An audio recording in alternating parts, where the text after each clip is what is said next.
In this video, I'm going to show you how to develop one of the most important parts of your forehand, which is the unit turn. This is something that a lot of people don't do very well, and it really prevents them from using their kinetic chain efficiently. So it really prevents them from being able to develop power and spin efficiently. So hopefully you find the video helpful. If you do, it'd be awesome if you give me a thumbs up. And if you haven't subscribed to my channel before, it also helps me out if you could do that as well. So I'm going to explain some important things that you need to know about the unit turn, and then I'm going to show you some simple exercises that you can work on to develop it. And the first thing you need to understand when it comes to the unit turn is that there is no correct position to have your racket in. So the unit turn is always going to involve rotating your upper body. We generally want to get the upper body at least 90 degrees to the net. Depending how flexible you are, depending on your level of timing, it might go a little bit further. If you're really inflexible, have really bad timing, it might be a fraction less. But there and thereabouts, that part is important. We have to pre-stretch the muscles in our abdomen. We're kind of coiling our body, storing elastic, so then we can uncoil as part of using our kinetic chain, so driving through the hip, then the torso, then the racket coming through. So we know that we have to get the upper body rotated, but the exact position of the racket is going to vary, and generally it's going to vary dependent on your level of skill. So advanced players these days, the kind of next gen style forehand, it looks something like this. The elbow is relatively high, the racket tip is pointing down the other end of the court, and this enables them to get a massive amount of power, because as they drive forwards through the hip, they then create a massive amount of external rotation in the shoulder and supination in the forearm, and they can use that elastic to really throw the racket into the ball. So they do that, but for a lot of players don't have the hand to eye coordination and the timing to make that work. We also have the option of having the racket up there. So this is kind of more the ATP style. Still got the torso pointing, my chest pointing to the side. The elbow position can vary, but often it's a little bit lower. And everything else is very similar. I'm still driving through the hip, creating the racket lag, and then throwing it into contact. But now there's less distance to travel, so the timing is slightly easier than the next gen. It still requires really good timing, but it's slightly easier. And then the final option that you've got is something else. It's just to kind of take your racket into a different position. It is perfectly acceptable to do a unit turn and take your racket back into this position. The reason for that is that might enable you to get the best quality of timing and the cleanest contact. So it's just important for you to understand that. We have to get the upper body unit turn, but the exact position of the racket doesn't matter, or there's reasons that we might want to choose one position over another. Something else along those lines is going to be what's happening with the hand. So we're going to be taking it back, or we're going to be doing our unit turn with the hand, although notice that it's not very far. You know, if my feet are pointing forwards and I kind of do my full preparation, so me as I hit my own forehand, my full preparation only goes to there, so the racket only moves from there to there. Not very far at all, or it would go from there, you know, from there to there. There's not actually much movement going on, but for all of them, we're going to start taking it back with our left hand or our non-dominant hand. But something that people say is you should release it at this position, or I should take my hand off at this position. Again, that's variable dependent on your level of skill and dependent on a number of factors. So you will take it back with the other hand, but there isn't a precise position that you should let go in.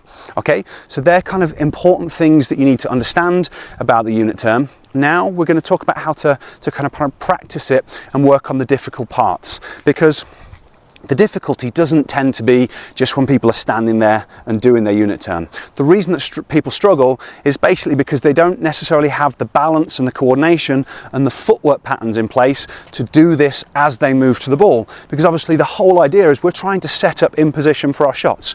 We might be hitting from a neutral stance, in which case we're going to be getting into a position like that. We might be hitting from an open stance, in which case we're going to get into some position that looks like that.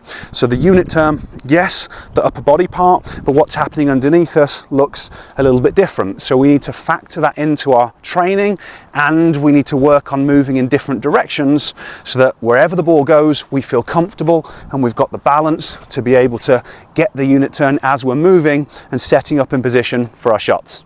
Okay, so we basically need to have ways to move into position for our different shots while we're getting this unit turn. So we're going to be training the unit turn, the upper body rotation, and we're going to be training the footwork patterns.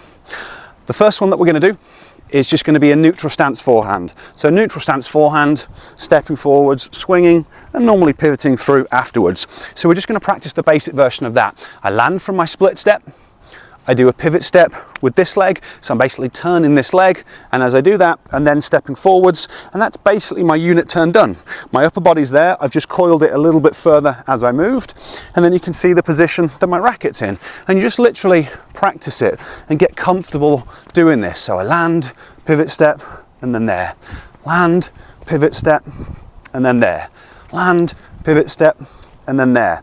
You know, and if I had a slightly different looking unit turn, it might be land, pivot step, and there. Land, pivot step, and there. Similar, very similar thing. So we've got the basic version. Now we're going to think about how can we hit a ball that's slightly shorter. So the unit turn, same thing, that, but then just shuffling into there. And the important thing is that as you do that final step, you just get that final rotation of the upper body, because then you're going to be able to drive through. So now it's land, just rotating that upper body as I move into the final position. So you want to practice those over and over again. We could maybe add in more steps. I could maybe do a crossover step as well, but for now we're going to keep it simple. We've just got the shuffle step, finalizing that unit turn. We've done moving forwards. Now we're going to think about if we're dealing with a wider ball. And I want to show you two options for this. Same thing, we're going to practice it, we're going to work on repetitions, but I'm landing, I'm split stepping, and I'm going to drop my foot underneath. So I'm dropping my foot underneath as I do my unit turn. So it'll look like this.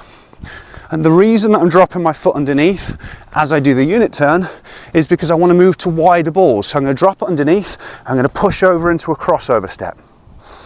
And then I'm balanced at the end. So I drop, I cross over, and now I'm loaded. And again, as I did that final step, I finalized my unit turn into there. So now I'm ready to hit my shot. And we work on doing that a little bit more quickly. Just kind of getting comfortable with dropping the foot under. And it's kind of a continual movement, a first move where we do the unit turn and drop the foot underneath. Like so. And we can use that footwork pattern moving backwards, moving directly to the side. We can use it moving diagonally backwards, so the ball is a little bit deeper. The only change is I'm just kind of opening my body up more, but the same thing, that final step, I'm going to be turning that upper body. We could use it moving directly back, but again, I'm just opening my body up a little bit more, and everything else looks very similar. So we've practiced moving forwards, we've practiced moving in different directions, covering a lot of ground, but sometimes I don't have to cover that much ground. So instead of dropping the foot under and really pushing, I might do a little bit of a shuffle step that looks like this. So I land and kind of shuffle out at the same time, like that. So I'm shuffling and getting the unit turn. Shuffling and getting the unit turn, and again I end up in this position, and I can use that moving diagonally back.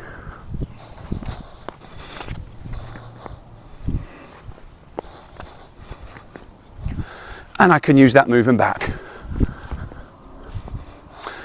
So a number of different directions to practice in, and a couple of different options in terms of what the initial first move looks like, but you have to practice them and work on them together, because obviously the goal is to be set up in position, ready to hit your shot. And it's like anything else. You have to do a decent number of repetitions. You have to make these unusual movements into habits, and as you do more and more reps, you just start to be able to do this stuff naturally when you play, so that's going to really help you to be set up in better positions. So now it's a case of getting out there and starting to work on the reps. And if you're serious about improving your tennis, you might be interested in my Neuro Tennis Challenge. This is the free 5-day event where I teach you how you can use brain-based training to improve your technique and to improve the underlying skills, your hand-to-eye coordination, to enable you to become a much better player. So if you're interested, I will place a link down in the description, or you can go to neurotennis.net/challenge to register. If you have any questions about the patterns that I've showed you today, about any aspect of your preparation, leave them in the comment section, and I'll get back to you as quick as I can. Otherwise, thanks for watching.